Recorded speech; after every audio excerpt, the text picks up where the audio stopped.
Esa es una historia que cuenta el señor Alex Campos de cuando le tocaba al desayuno el pan duro y se preguntaba, se cuestionaba el por qué. Y era que no había para el pan fresco. Pero hay un pan de vida que todos los días nosotros podemos acercarnos a él y tomar lo mejor. Es nuestro Señor Jesucristo quien nos da la vida y quien nos permite estar un día más aquí en Un Día Mejor, acompañándoles a ustedes con música y sobre todo con ese pan fresco de la mañana, con esas palabras que Dios tiene para la vida de cada uno de nosotros y que aunque a veces no nos gusta la disciplina, pastor, cae bien, es un pan delicioso. Buenos días. Buenos días, Ali, buenos días para los que nos están escuchando. Es una bendición poder estar acá y también dar gracias a Dios por un día más de vida que Él nos concede. Y así mismo es, la disciplina no es a primera instancia un pan suave, un pan fresco, pero a largo plazo es algo necesario y que nos ayuda a crecer en la vida cristiana. Y yo creo que quizás hoy en día, producto del humanismo y la mentalidad posmoderna que nos rodea a nosotros, es algo que no se habla mucho y que a veces en las iglesias a los pastores nos cuesta trabajo tener que ejercer esa disciplina. Como que, ¿cómo decimos esto?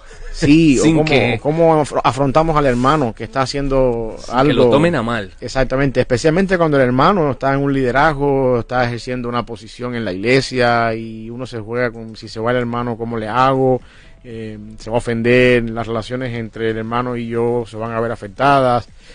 Todas esas cosas están en la mesa, ¿no? Cuando uno tiene que tomar una decisión como esta.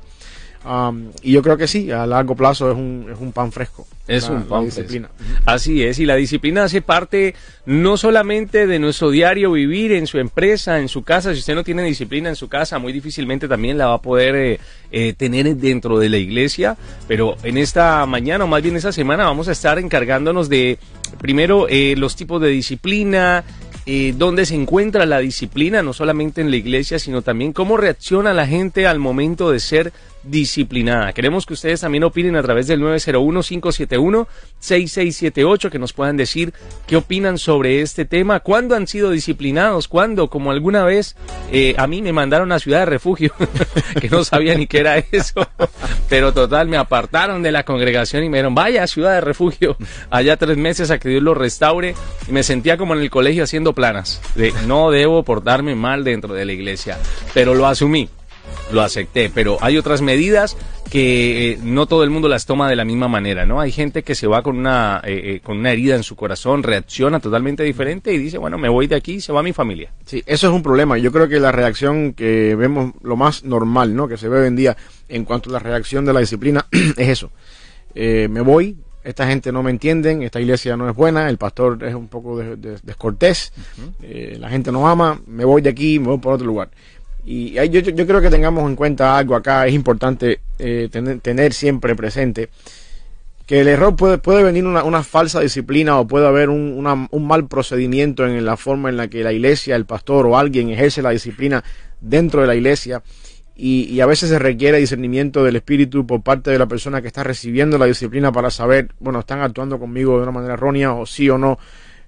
Pero mi punto de vista es que la reacción de irme de la iglesia y buscar otro lugar donde yo pueda seguir siendo un cristiano malcriado es un problema a largo plazo para la vida cristiana, y es un problema a largo plazo para la forma en la que uno desarrolla la vida cristiana. Tú no quieres como cristiano venir a Cristo a una etapa de tu vida y empezar entonces a ir formando en tu vida patrones y un carácter y una forma de vida torcida según la palabra del Señor, y llegar al momento en la vida cristiana en que al paso de los años estas cosas se conviertan, estos hábitos que nunca fueron corregidos a tiempo en la vida cristiana, se conviertan en fortaleza, se conviertan en un estilo de vida, y llegues ya a una etapa en la vida cristiana de 20, 30 años en el Evangelio y te sea más difícil derribar lo que por 20, 30 años has construido mal.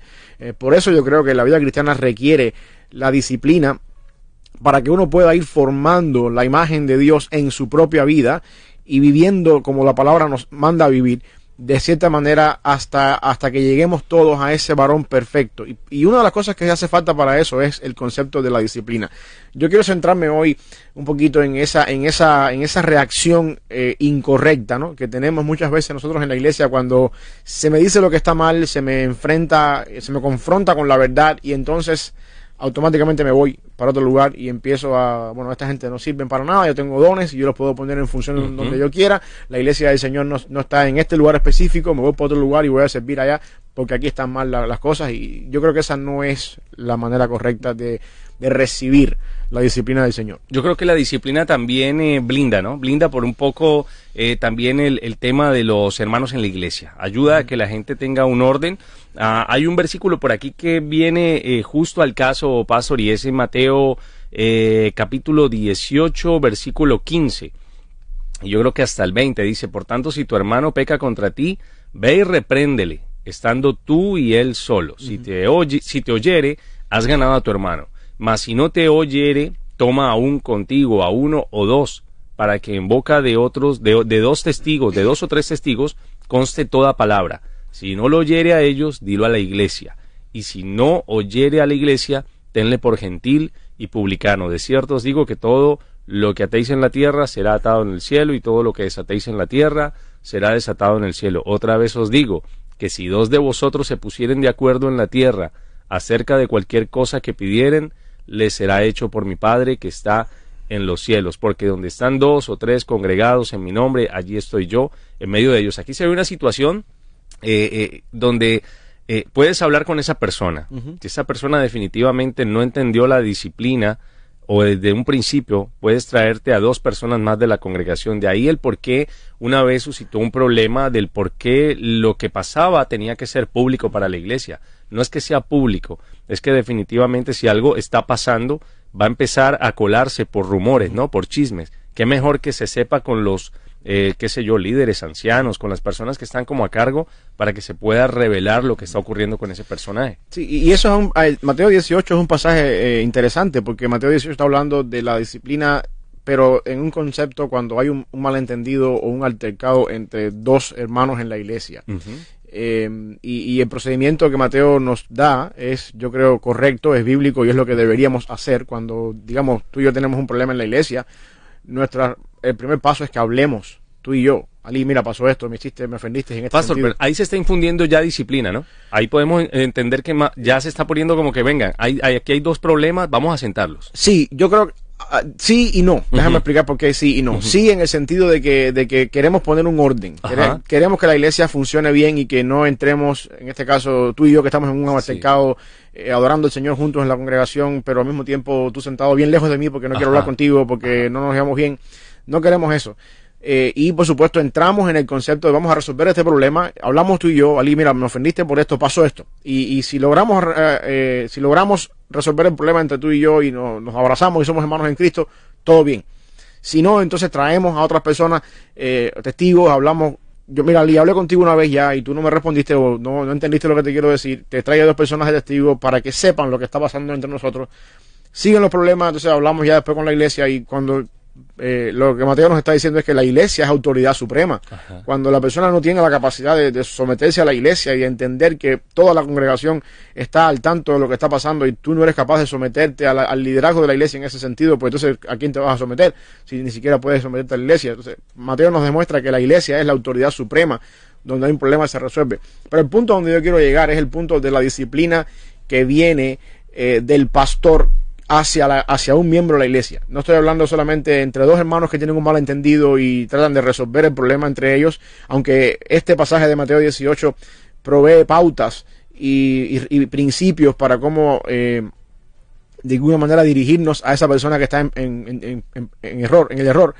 Pero estoy hablando acá, por ejemplo, de Hebreos 12, al final dice, acordaos de vuestros pastores, como ellos os enseñaron, obedeced a vuestros pastores en todo, porque ellos velan por ustedes y son responsables delante de Dios como alguien que tiene que dar cuenta. Estoy hablando aquí en este caso de la disciplina que tiene que venir de parte del pastor de la iglesia hacia un miembro o hacia una persona que está actuando mal, y el pastor está en la obligación de llamar a esa persona, de confrontar lo que está pasando acá y decirle, mira, esto no está bien. Ahí me refiero, este es el tipo de disciplina que yo me refiero. De Mateo 18 estábamos hablando de un malentendido entre hermanos, cómo resolver un conflicto entre hermanos en la iglesia.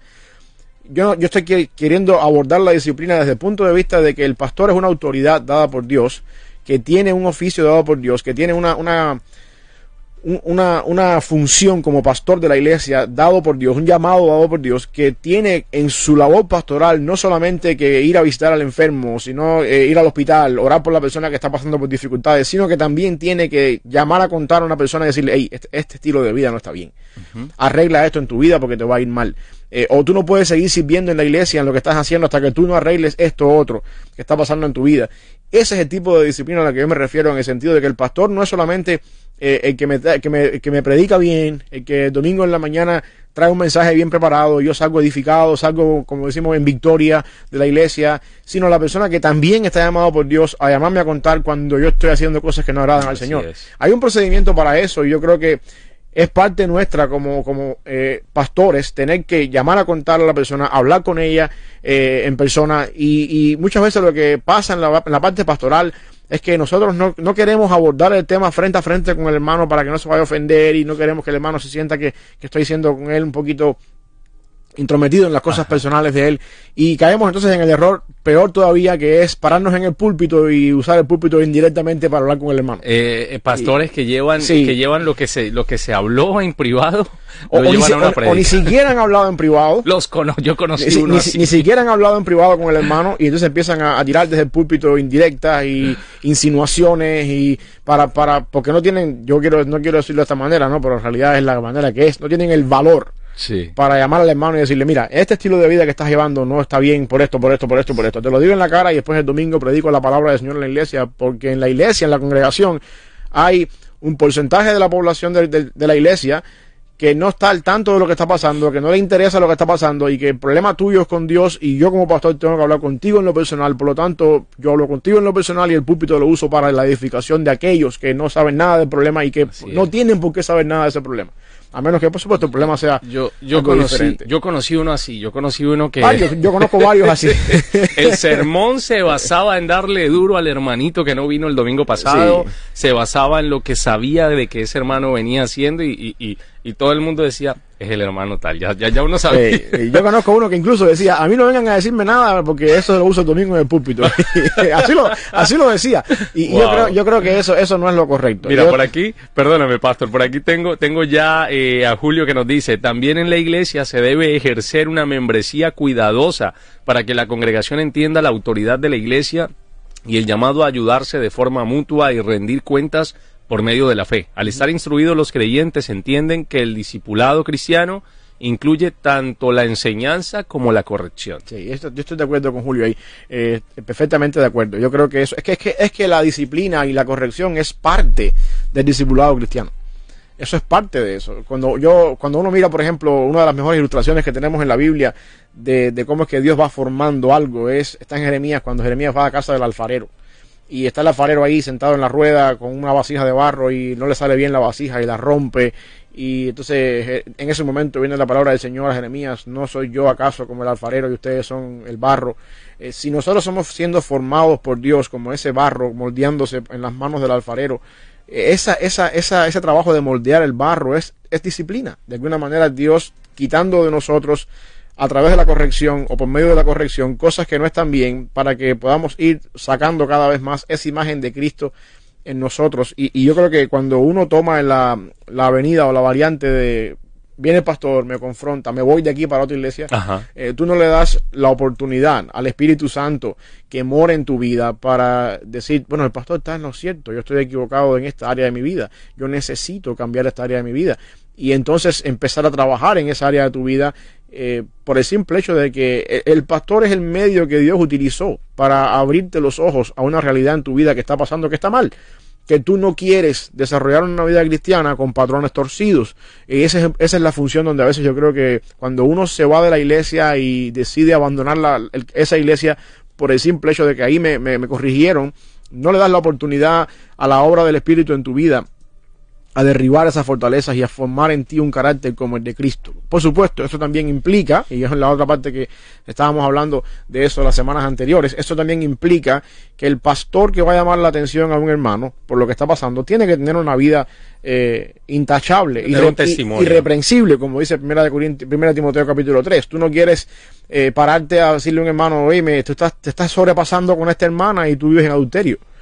tú no quieres hacer eso, tú no quieres ser una persona que critique lo que está mal hecho y tu vida sea una vida que va mal hecha también. Yo creo que esa es una de las razones por las que Pablo le exige a Timoteo, si alguien anhela obispado, buena obra desea, pero es importante que el pastor sea irreprensible.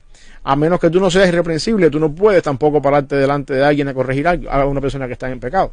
Así es, y el tema es que la persona no solamente tal vez se hiere en su humanidad cuando le disciplina. A nadie le gusta que le digan cómo hacer las cosas, pero a nadie le gusta cuando de pronto cree que viene viviendo de la manera como se debería vivir, que alguien le diga no es por ahí o no es así, estás haciendo las cosas mal y hay que retomar el camino. A nadie le gusta que le tengan que volver a decir tienes que volver a comenzar porque sí, ya empezaste mal. Se van personas heridas de pronto porque no se les supo decir en el momento adecuado. Hay personas que se cambian de iglesia, hay personas que también pueden llegar a hablar mal de esa congregación, van regando el rumor de no volver allí porque le trataron mal, pero no revela en sí cuál fue el pecado o qué era lo que estaba pasando dentro de la congregación. Hay una sola persona que puede dañar a 100 personas, por una sola persona, por un solo rumor, por un solo chismecito, por ese hermano simpático que empieza a enamorar a las hermanas y nadie le dice nada, hermanito, defínase, sí. Porque va una, va dos, van tres, empieza a dañar prácticamente, como diríamos coloquialmente, al rebaño. Sí, y yo creo que hay momentos para todo. Cuando uno no puede dejar pasar, uno como pastor no puede dejar pasar ciertas conductas erróneas en la iglesia, decir, bueno, en su momento yo voy a abordar esto. A mí me ha tocado tener que confrontar algunas cosas que he visto mal en algunos de los hermanos. Yo siempre le pido al Señor que me dé discernimiento, me dé el momento apropiado, que la persona que está con quien tengo que hablar esté receptiva a lo que estamos hablando, y sea un tiempo oportuno, sea el momento en que tengamos tiempo, en que podamos hablar y en que podamos de cierta manera conversar. Esto no es fácil, el ejercer la disciplina no es fácil, pero al final del día tú te das cuenta cuando una persona al cabo del tiempo recapacita y dice, no, tú estabas en lo cierto, yo tenía que cambiar este patrón en mi vida.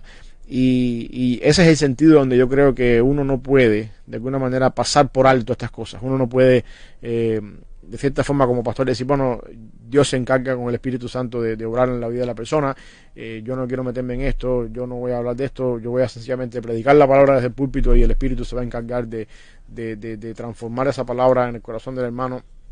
No, yo creo que no, a nosotros nos toca eso. Es la parte fea de la labor pastoral, la parte, digamos, el trabajo que no a todo el mundo le gusta hacer. Sí. Todo el mundo, las personas que estamos en el ministerio, nos encanta pararnos en el púlpito, predicar la palabra del Señor, que se termine el servicio y que nos digan, pastor, qué bien predicó, qué buen mensaje, me llegó. Eso a todo el mundo le gusta, pero hay ciertas cosas en el ministerio pastoral que son trabajito un poquito doloroso, quizás un funeral, exactamente, y la disciplina como tal, tener que decirle al hermano, tener que sentarse con una persona, exacto, hablarle, y yo creo que es necesario, porque tú no quieres, Pablo habla de la importancia de que el pecado no contamina la congregación, tú quieres mantener pura la congregación, tú quieres de alguna manera mantener la congregación en lejos de un patrón pecaminoso que ve en una persona, y de esa manera tú tienes que corregir lo que está mal. El pastor, y la analogía de un rebaño de ovejas con un pastor es en ese sentido interesante y crucial. Las ovejas, esto no quiero sonar ofensivo con esto porque de alguna manera yo también soy una oveja, pero las ovejas tienden a morder. Sí. y bueno, yo lo digo un poquito más así. Hay un pastor aquí en los Estados Unidos que dice las ovejas apestan. Yo no quiero ser ofensivo con eso, pero muchas veces la idea detrás de todo eso es que las ovejas dependen de un pastor. Y si al final del día nuestro pastor es Cristo, todo el mundo entiende eso, gloria a Dios por eso. Yo espero que tú no creas que tu pastor local es el que suple tus necesidades, pero cuando tú como oveja de una iglesia o parte de la congregación no tienes la capacidad de decir, ese es el hombre que Dios puso ahí para enseñarme, para corregirme con la palabra del Señor, para hacerme más como Cristo. Sí, no es perfecto, pero de alguna manera es irreprensible, y cuando se para en el púlpito habla de la palabra del Señor y tiene sentido lo que está diciendo, y me toca a mí como parte del rebaño obedecerlo, porque es lo que dice Hebreos 12, obedeced a vuestros pastores en todo, porque ellos tienen cuidado de ustedes. Cuando uno entiende eso como cristianos, uno está avanzando hacia la madurez, y entonces uno puede enfrentar, o al menos afrontar la disciplina que viene de parte del pastor de una manera diferente, y entender que no es el hombre que está puesto ahí, sino es la función y la posición que ese hombre tiene delante de Dios. Él va a tener que dar cuenta por la vida del rebaño. Y bajo esa responsabilidad de tener que dar cuenta por la vida del rebaño, mejor me conviene a mí como pastor llamar a contar a un hermano que va por el mal camino. Ahora, pastor, están los dos casos, ¿no? Está el momento donde la persona se disciplina, pero definitivamente esa disciplina en la que cae la persona es porque se está dando cuenta o no quiere hacer lo que se está llevando a cabo en esa iglesia, ¿no? De pronto se está predicando algo que realmente, si la persona abre la palabra, sabe y bíblicamente está establecido ciertas cosas y ve ciertos procedimientos que están mal dentro de la iglesia, hay hermanos que han caído en disciplina por no acatar esas reglas, ¿no? O ese tipo de doctrina que se viene llevando en la iglesia. Y una de las, estaba leyendo por aquí, una de las claves para que una persona abandone la iglesia, prácticamente ejerce motivos sobre la doctrina, sobre la verdad que se viene predicando allí. Otro, obviamente, si definitivamente no puede arreglar su situación con ningún hermano, pero tendría que arreglarse primero esa persona para saber si en realidad es ella la que está trayendo tal vez ese conflicto dentro de la iglesia. Y dice por aquí que la Biblia no indica ningún procedimiento de cómo se debe salir de una iglesia, pero sí de tener en cuenta que hoy en día las iglesias nos las encontramos en cualquier esquina, ¿no? Que encontramos iglesia, en una cuadra hay 3, 4 iglesias, y hay personas diciendo, si aquí me disciplinaron, me voy para allá, o si aquí no me aguantaron de pronto mi jocosidad, mi sabor latino, me busco una más arriba. Sí. No, mira, yo entiendo ese punto de vista y quiero dejar claro este principio. La visión del pastor y la visión de la iglesia no es más importante que la palabra del Señor. Eso es algo importante. Bueno. Si yo voy a una iglesia y el pastor y la iglesia tienen una visión y tienen un plan de trabajo que no es bíblico y que una persona se está oponiendo a la visión del pastor y dice, no, pastor, el pastor no está, la iglesia no va bien por este camino porque el pastor está pensando de una manera completamente no bíblica, y por esa razón es disciplinado. Bueno, volvamos al punto de principio. Nuestra única regla de fe y práctica es la palabra del Señor y no la visión de ningún pastor ni de ninguna iglesia. Yo creo que ahí sí cabe la posibilidad de vamos a buscar una iglesia bíblicamente centrada y vamos a buscar un lugar donde la visión de la iglesia y del pastor vaya acorde a lo que dice la palabra del Señor. Ahora, habiendo dicho eso, yo creo que nosotros como cristianos dentro del mundo evangélico tenemos la capacidad de, o sea, nuestro espectro de obra, de trabajo y de doctrina y de procedimiento eclesiástico es bastante amplio, en el sentido de que nosotros podemos movernos dentro del mundo evangélico sin estar de acuerdo 100% en todo lo que pasa en una iglesia, pero al mismo tiempo uno puede entender mis desacuerdos no entran dentro de un problema bíblico.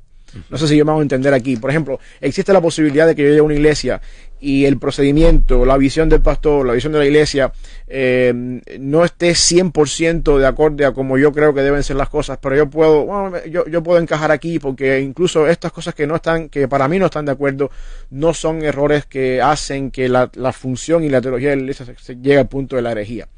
Y en ese sentido uno puede negociar ciertas cosas y uno puede entender que hay ciertos principios administrativos en la iglesia que depende del contexto de la iglesia tienen que llevarse de cierta manera por otros asuntos que están alrededor de eso y uno tiene que entender que bueno, debido a esta peculiaridad y debido a estas circunstancias que rodean esta iglesia, las cosas tienen que hacerse de esta manera porque, por ejemplo, aquí en los Estados Unidos, voy a poner un ejemplo clásico, trabajar con niños aquí en los Estados Unidos en las iglesias se ha vuelto un problema hoy en día.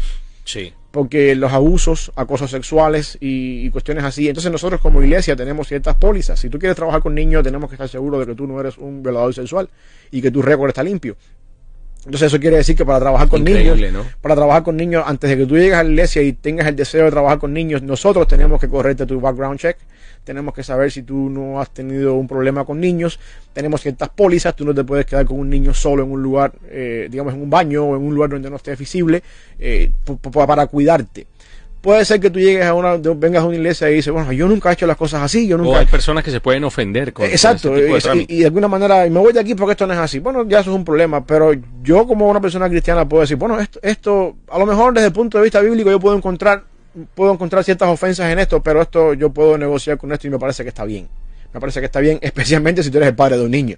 y tú quieres saber quién está trabajando con tu hijo. Exactamente. De alguna manera lo que quiero decir, Ali, es que las circunstancias que nos rodean y las cosas que están alrededor nuestro en nuestra sociedad nos hacen a nosotros tener que tomar ciertas medidas a la hora de tener que hacer ministerio. Y cuando llega una persona a la iglesia y dice, bueno, esto no encaja porque en mi país no era así, o porque bíblicamente hablando se está yendo un poco por la tangente, ok, yo entiendo que tú no vas a estar 100% de acuerdo con todo lo que hacemos en la iglesia, pero de alguna manera yo espero que tú entiendas que en las cosas que tú no estás de acuerdo, nosotros no estamos siendo herejes, ni estamos cayendo en la herejía. Por lo tanto, tú puedes negociar y decir, bueno, aunque aquí hay ciertas cosas que no están de acuerdo con mi perspectiva de cómo es la iglesia, yo puedo de cierta manera ajustarme aquí, yo puedo someterme a estas cosas y entender el porqué detrás de todo esto y puedo trabajar aquí. Y a veces el tema de disciplina va basado también en la cultura, ¿no? En la parte cultural de la persona, lo que hablábamos ahorita. La persona no se siente cómoda, no porque no le haya pasado nada, sino porque definitivamente el pastor o los demás hermanos son de unos países que no corresponden a su cultura, entonces se siente aislado o se siente que no hace parte y tiene que... esto ocurre aquí mucho, ¿sabes? Sí. Y me he dado cuenta y qué feo. Mexicanos con mexicanos, hondureños con hondureños, colombianos con colombianos. No, qué bueno es de verdad que uno llegue a una congregación y tenga que adaptarse. Este país no es de nadie, este país es de todos, este país es de muchas culturas, pero hay personas que buscan a su acomodo caer en una iglesia donde se sientan cómodos en ese aspecto, ¿no? Porque si son de cierto país, entonces no les gusta aplaudir o no les gusta levantar sus manos o en fin, estamos siempre acomodados a la parte del perjuicio, ¿no? Y eso es parte de la disciplina, porque pues, vamos a punto otra vez, si yo me voy de una iglesia, porque aquí todos son mexicanos, y yo soy cubano, o porque aquí no hacen las cosas como las hacemos en Cuba. Porque los domingos solo taco y no hay mofongo. El problema es mío. El problema es mío que yo no tengo la capacidad de someterme a lo que dice la palabra del Señor. Pero cuando uno va a la Biblia, uno se da cuenta que lo primero que ocurrió cuando la iglesia nació, que estoy hablando del Pentecostés, lo primero que ocurrió es que Dios, a través de las lenguas que se hablaron en la ciudad, en el Pentecostés, en Hechos capítulo 2, Dios revirtió o echó para atrás lo que pasó en Babel, en la Torre de Babel, donde Dios separó las personas y las unió en idiomas. Cada cual se juntó según el idioma que entendía. Si uno va a Babel, se da cuenta que Dios confundió, eso es lo que significa la palabra Babel, la raíz Babel, Babilonia es confusión. Dios confundió la lengua, nadie entendía lo que estaba pasando y cada cual se juntó con quien entendía su idioma y de ahí las naciones brotaron y tenemos todos los idiomas que tenemos hoy en día. Cuando uno viene a Pentecostés, a Hechos capítulo 2, encontramos que lo primero que ocurre es que el Evangelio se predica desde el aposento alto por aquellas personas que recibieron el Espíritu Santo y tienen lenguas como de fuego en su cabeza. El Evangelio se predica en los diferentes idiomas que las personas que estaban en Jerusalén entendían, medos, elamitas, persas, y el concepto, la significación teológica de eso es que el Evangelio, la vida en la iglesia, tiene la capacidad de unificar de nuevo a todas las naciones y todas las personalidades e idiomas que Babel separó. Entonces, cuando yo entiendo eso, yo entiendo que nosotros, ahora por ejemplo, yo cubano y tú colombiano, aunque hablamos el mismo idioma, español, tú tienes culturas diferentes a las mías, pero nosotros tenemos el mismo Espíritu Santo, que así por esa razón somos hermanos, e independientemente de la cultura colombiana y la cultura cubana, nosotros tenemos que poder adorar juntos en un lugar, porque tenemos el mismo idioma que se llama el Evangelio. Si yo no tengo la capacidad de entender eso, y llego a una iglesia, aquí todo el mundo es mexicano, aquí todo el mundo viene en sombrero y bota y son rancheros, y me voy de aquí porque aquí no son cubanos, el problema es mío. Hermano, eso es racismo espiritual. Sí, el problema es mío, que no tengo la capacidad o la disciplina de someterme a eso. Y voy a hablarlo ahora desde el otro punto de vista. Si yo soy el pastor de una iglesia donde todo el mundo es mexicano, yo también soy mexicano, yo predico de bota y sombrero y toda la alabanza es ranchera y corrido, y no estoy teniendo en cuenta que en mi congregación hay personas que no son mexicanos, yo tengo un problema también. Claro. Porque yo no estoy siendo inclusivo en mi congregación. Y hay gente así, hay gente que dice, oye, me gustó el culto porque ese pastor está bien chido, y porque va en botas, y porque... No. Sí, pero también ese pastor... olvidándose... Pero también ese pastor la semana que viene tiene que venir vestido como se viste un colombiano, o un cubano o un mexicano, porque al final del día la congregación es una sola, y tú tienes que llevar a cabo un mensaje bíblico que es único y unificador. O sea, que a ese sentido es donde yo me refiero, donde la disciplina no puede ser el motivo por el cual yo me voy de la iglesia. Tiene que ser el motivo por el cual yo entro en una comunidad donde todo el mundo adoramos y hablamos el mismo idioma, que no es ni mexicano, ni cubano, ni inglés, sino es el idioma que se llama Evangelio, donde Cristo nos compró y nos trajo por el Espíritu Santo, y de muchos pueblos hizo un solo pueblo, que es el pueblo de Dios. Así es, y que es un solo espíritu. Miren, vayan opinando a través de nuestro WhatsApp 901-571-6678. ¿Qué opinan de ustedes? ¿Cuándo se han ido? ¿Y cómo se han ido? ¿Se han ido de mal genio? ¿Se han ido felices? ¿Cuándo se han tenido que cambiar de una iglesia y por qué? Pueden contarnos todo esto y mucho más a través del 901-571-6678. Envíen notas de voz. Pueden también dejarnos ahí a través del Facebook Live alguna opinión. Saludos a esta hora a quienes están conectados escuchando Un Día Mejor, hablando sobre la disciplina y a quienes no les gusta ser disciplinados en la iglesia. Estás escuchando Buenas Nuevas. Estás en Buenas Nuevas, el hogar de la fe y la esperanza. Bienvenidos a esta nueva hora, ya concluyendo y hablando el día de hoy sobre la disciplina. ¿Qué opinas sobre la disciplina? Buenas Nuevas en el hogar de la fe y la esperanza, como siempre, llenándoles a ustedes este martes 11 de julio. No puedo creer que alguien me haya dicho martes con cara de lunes, no lo creo. No lo creo, por favor. El lunes estuvo muy bueno para muchos el día de ayer, se adelantaron trabajos, se hicieron muchas cosas, pero ¿a quién le gusta vivir todos los días como si fuera el último día de su vida? Como si Dios le estuviera diciendo, vamos, una oportunidad más, venga por esta. Así que aprovéchalo hoy, disfruta la misericordia de Dios. Hoy justamente abría mi teléfono móvil, pastor, y me llegaba ese mensaje, y le daba gracias a Dios por eso, le daba gracias a Dios porque todos los días sus misericordias se renuevan, todos los días su misericordia se hace nueva. Decía, porque Jehová es bueno, para siempre es su misericordia y su verdad por todas las generaciones. Salmo 100, versículo 5. Increíble. Pero yo todos los días lo primero que hago es darle gracias a Dios por un día más de vida. Y me impactó mucho cuando esta mañana yo le decía a Dios mío, gracias nuevamente por un día más, y me llegó una alerta de ese versículo. Y justamente decía eso, Jehová es bueno, todos los días, para siempre es su misericordia y verdad por todas las generaciones, y espero que ustedes lo crean el día de hoy. Y hoy hablando de lo que no le gusta a nadie, a la gente le gusta hacer, deshacer, pero cuando llega la disciplina, cuando llega, aquí por favor se llega a esta hora, aquí por favor se hacen las cosas de esta manera, por favor acomódese la corbata, acomódese por favor ese corte, o mira, aquí no puedes venir en sandalias y escote, por favor, aunque sea verano. Sí, no, yo entiendo, y es la parte donde uno a veces no quiere, porque el ser humano tiene esa peculiaridad de que no me gusta que me digan lo que tengo que hacer. A mí nadie me tiene que decir lo que tengo que hacer. ¿Cuántas veces hemos escuchado esa frase? Y cuántas veces esa frase viene en un contexto equivocado. Porque en la iglesia, la vida cristiana, se trata muchas veces de que alguien te diga lo que tienes que hacer. Por la obra del Espíritu Santo internamente en tu corazón, o también por la obra de una persona que Dios ha puesto en una posición de liderazgo y que tiene las capacidades del liderazgo para decirte lo que tienes que hacer. Yo, una de las frases que he escuchado muchas veces, a mí nadie me juzga, a mí Dios me juzga. Solamente Dios puede juzgar. Y la pregunta que yo me hago es, ¿y acaso no te da miedo eso? Debería tener más terror, ¿no? Sí.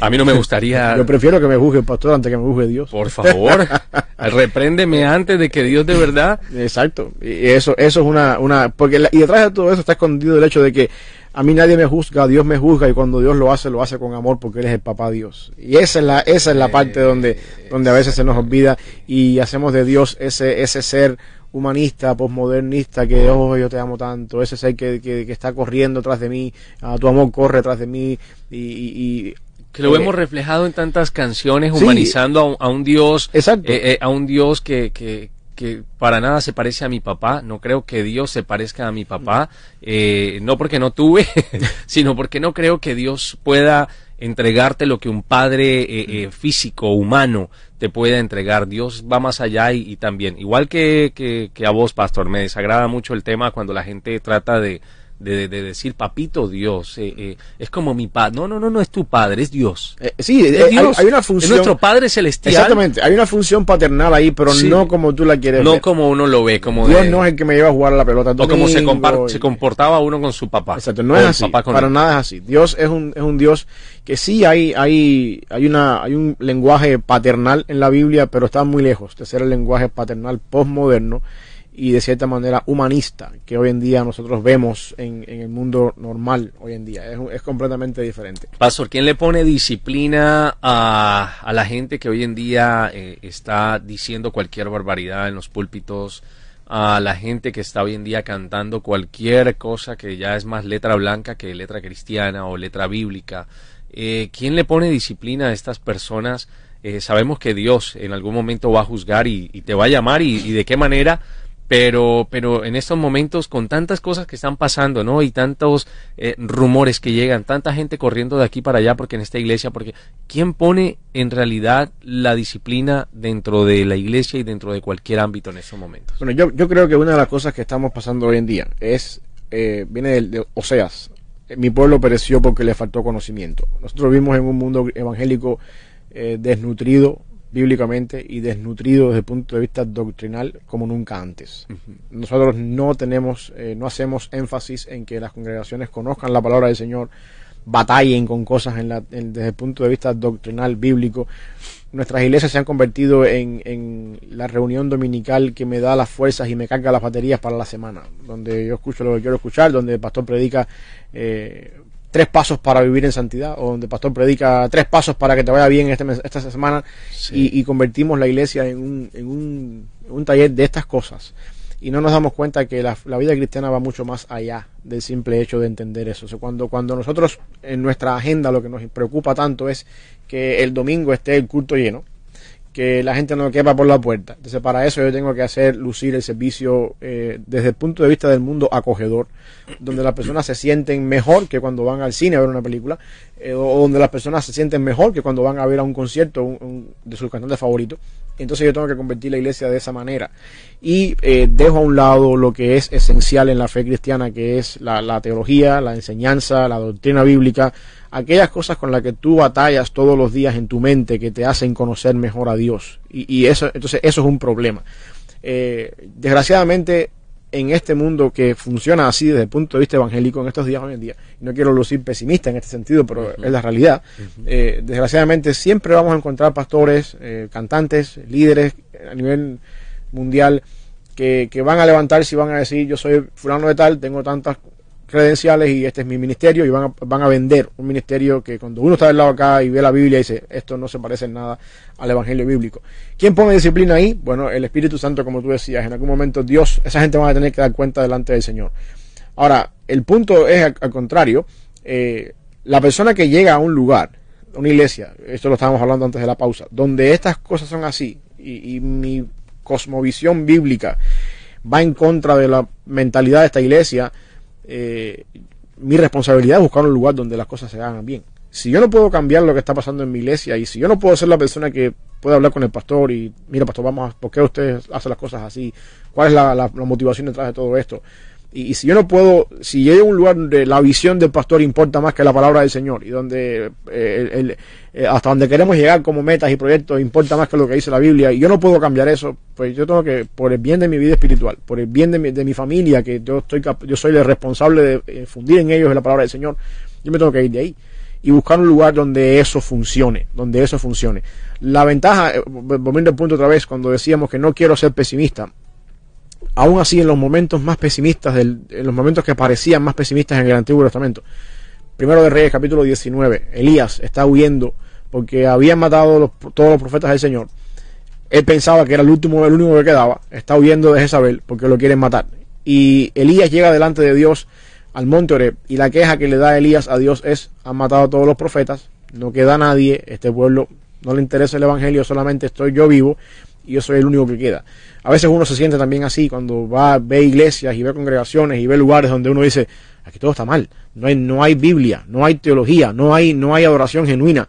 La buena noticia es que Dios se ha reservado siempre un 7,000, que es un número en este caso simbólico. Dios se ha reservado 7,000 personas que nunca han doblado su rodilla delante de Baal. El concepto donde yo quiero llegar es que en medio de toda la negatividad que estamos viviendo hoy en día en el mundo evangélico, siempre hay iglesias fieles, siempre hay predicadores fieles, siempre hay personas que se paran en la brecha y predican un evangelio fiel, genuino. Y si tú encuentras un lugar así, 2 cosas quiero que entiendas. Primero, no es un lugar perfecto. Ahí no está la perfección. Y segundo, no vas a estar siempre de acuerdo con todo, pero por lo menos lo más importante, que es tu crecimiento, el lugar donde te disciplinan, el lugar donde te ayudan a formarte como la imagen de Cristo, está presente y ahí debes permanecer. Ahí debes permanecer sometido a la autoridad del pastor, sometido a la autoridad de la iglesia, porque ya viste que esa autoridad es bíblicamente correcta. Y aunque hay cosas que tú puedes negociar, aunque hay cosas que tú puedes decir, bueno, esto quizás yo no lo hago así, tú puedes, de cierta manera, decir, aunque hay cosas mínimas que no puedo negociar, pero que pesa más la otra cosa, se exactamente. expone. Y ahí es donde te debes quedar, ahí es donde debes entender que no es perfecto, y donde debes entender que si Dios puso una persona ahí con testimonio, con palabra y con la capacidad de llamarte la atención en algún momento, quédate ahí, porque la vida cristiana y el éxito de la vida cristiana no se trata de cuántas veces tú fuiste exitoso en un culto de adoración, sino de cuántas veces tú cambiaste según la palabra del Señor para parecerte más a Cristo por medio de la disciplina o por medio de cosas que van formando la vida cristiana. Eso es más importante que sentirte que hoy adoré, estoy en las nubes con el Señor, que todo va a estar bien. Es lo más hoy importante. Me conecté, sí. Exacto, lo más importante es que tu vida a largo plazo vaya creciendo a la imagen de Cristo y tú vayas derribando cosas que no se parecen a Cristo y tú vayas pareciéndote más a Cristo cada vez, que cuando tú llegues a los puntos de tener 40, 50 años en la vida cristiana, mires para atrás, tú digas, Dios ha sido bueno. Así es. Dios ha usado esta persona, este pastor, esta enseñanza, esto para cambiar mi vida de manera que yo puedo ahora parecerme más a Cristo. Porque nosotros somos llamados por Dios a vivir en un mundo donde tenemos que luchar contra Satanás, la carne, el mundo, y nos hace falta las herramientas, nos hace falta de alguna manera eso que Dios pone en nosotros, ese entrenamiento para lanzarnos hacia el mundo. Es como, una vez lo usábamos acá, como un barco de guerra. Dios nos está equipando de ser un barquito de papel, a irnos conformando a ser un barco de guerra grande con todas las cosas equipadas para lanzarnos al medio del océano y batallar en el océano con tempestades, con vientos, con barcos enemigos, al punto de poder llegar al puerto que es el cielo y decir victoriosamente vencí en el Señor. Si tú piensas que tú vas a ir al mundo y luchar con tu vida cristiana y luchar contra todo lo que el mundo está viniendo en un barquito de papel, no vas a llegar ni siquiera a la esquina. Así es. Y miren, si ustedes han estado por ahí bien juiciositos escuchando esto, no es meterle disciplina a nadie, es que ustedes comiencen a tener una disciplina también allí donde están. No sé si de pronto en estos momentos tú has sido maltratado, te has sentido de pronto mal en X o cualquier denominación y hoy en día no te congregas. Puede haber el caso, ¿no, pastor? De una persona que salió muy herida de una congregación, nadie la entendió, nadie pudo saber el por qué se fue. Hoy Dios también te está diciendo y te está hablando, hay que someterse a su palabra, hay que leer su palabra, hay que tener disciplina para todo. Si eres disciplinado para llegar a tiempo a tu trabajo, sé disciplinado también para lo que se te requiere en cuanto a la parte eclesiástica, pastores, líderes, a la gente que también nos pueda estar escuchando. Puede también compartirle esto, ¿por qué no?, a su pastor para decirle, pastor, ¿a usted le gustaría caer en algún momento en las garras de un concilio y de pronto empezar a rendir cuentas? ¿A quién? A nadie le gusta la disciplina, a nadie le gusta rendir cuentas, a nadie le gusta sino que pueda todo el mundo irse dentro de la línea que ellos tal vez predican o dictan, pero cuando le dicen no era por aquí, era por allá, es donde cae bastante mal. Así que, pastor, vamos a seguir esta semana, ¿no? Vamos a continuar hablando sobre este tema de la disciplina. Me parece bastante coherente en un mundo donde la indisciplina abunda, no solamente desde las aulas de clases, sino también en las casas, en las iglesias, y donde todo es un dale que yo te alcanzo. Ajá. Y pues no siendo más, vamos a despedir en oración, también invitándoles a ustedes que mañana nuevamente se conecten. Estamos sobre las 8:30 más o menos comenzando, para que puedan seguir también ustedes dejando su comentario, su aporte. ¿Qué opinan? ¿Cuándo han sido disciplinados? ¿Les gusta la disciplina? ¿Están de acuerdo con la disciplina en las iglesias, en las casas, en cualquier ámbito? ¿La aceptan? Esa es la otra, ¿no? ¿Sí? ¿La aceptan con humildad o definitivamente se hieren cuando alguien los disciplina? Oramos, Padre, gracias por este día una vez más. Como decíamos, Señor, hace un ratito, tu misericordia es nueva cada mañana y tú nos concedes la oportunidad de conocer un día más, de poder levantarnos y estar en sintonía contigo. Gracias, Señor, por la vida de los que nos están escuchando, por la vida de aquellas personas que van a estar viendo este video después en diferido. Que tú le bendigas, Señor, que tú les ayudes a aceptar cuando la disciplina viene de parte tuya y que quizás el Espíritu Santo obre en sus vidas para sobreponerse a ese enojo momentáneo que puede traer una disciplina, y entender, mi Dios, que no siempre las cosas suceden porque alguien nos quiere hacer daño, sino muchas veces la disciplina llega a nuestras vidas para conformarnos más a la imagen de Cristo. Danos la suficiente humildad para aceptar eso, para someternos y para glorificarte a ti en obediencia y crecer cada vez más en santidad. Una bendición especial también para Ali, para mí, Señor, en el día de hoy, y que tú nos cuides, nos guardes y nos protejas a todos para poder vivir una vida en santidad. En el nombre de Jesús. Amén.